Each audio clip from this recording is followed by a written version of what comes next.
আসসালামু আলাইকুম রহমতুল্লাহ বারকাতুহু। প্রিয় দর্শক, পবিত্র রমজান মাস চলছেন। আর এই রমজান মাসের তসবি যেগুলো আমাদেরকে পাঠ করতে হবে সেগুলো আপনাদের সামনে আজকে হাজির হয়ে গেছি। রমজানের প্রথম 10 দিন এই তসবির পাঠ করতে হবে।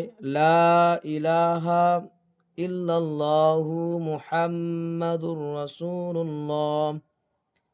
লা ইলাহা ইল্লাল্লাহু মুহাম্মাদুর রাসূলুল্লাহ।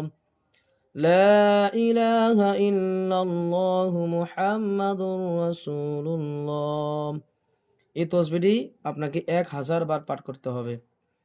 তারপরে 10 দিন যে মাগফিরাত, সেই রমজানের দ্বিতীয় 10 দিন এই তসবিহ পাঠ করতে হবে। আস্তাগফিরুল্লাহ রাব্বি মিন কুল্লি যামবিন ওয়া আতুবু ইলাইহি। أستغفر الله ربي من كل ذنب وأتوب إليه. لا حول ولا قوة إلا بالله العلي العظيم. لا حول ولا قوة إلا بالله العلي العظيم. أستغفر الله ربي من كل ذنب وأتوب إليه.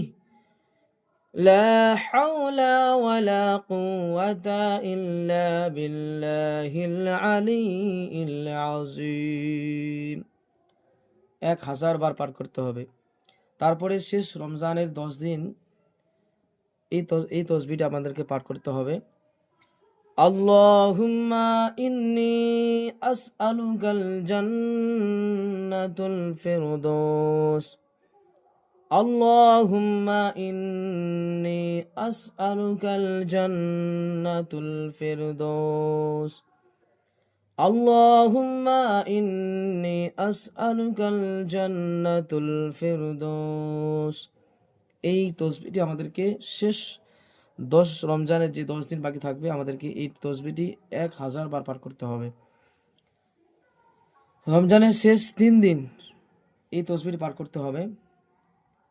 আল্লাহু আকবার, আল্লাহু আকবার, আল্লাহু আকবার, আল্লাহু আকবার। লা ইলাহা ইল্লাল্লাহু, আল্লাহু আকবার, আল্লাহু আকবার, ওয়ালিল্লাহিল হামদ। আল্লাহু আকবার, আল্লাহু আকবার, আল্লাহু আকবার, লা ইলাহা ইল্লাল্লাহু, আল্লাহু আকবার, আল্লাহু আকবার, ওয়ালিল্লাহিল হামদ। এই তসবিহটি আমাদেরকে পাঠ করতে হবে জোহরের নামাজের পর, আসরের নামাজের পর, মাগরিবের নামাজের পর, ইশার নামাজের পর। তারপরে যেদিন আমরা ঈদগাহের মাঠে নামাজ পড়তে যাব, আমাদেরকে চুপচাপ এই তসবিহটি পাঠ করতে করতে, জোরে জোরে, আস্তে আস্তে নয়, জোরে জোরে, যেন তুমি নিজে শোনো, তোমার পাশে যে লোকটা থাকবে সেও যেন শুনতে পায়, এই তসবিহটি পাঠ করতে করতে আপনি ঈদগাহের ময়দানে হাজির হবেন। আসসালামু আলাইকুম রহমতুল্লাহ বারকাতুহু।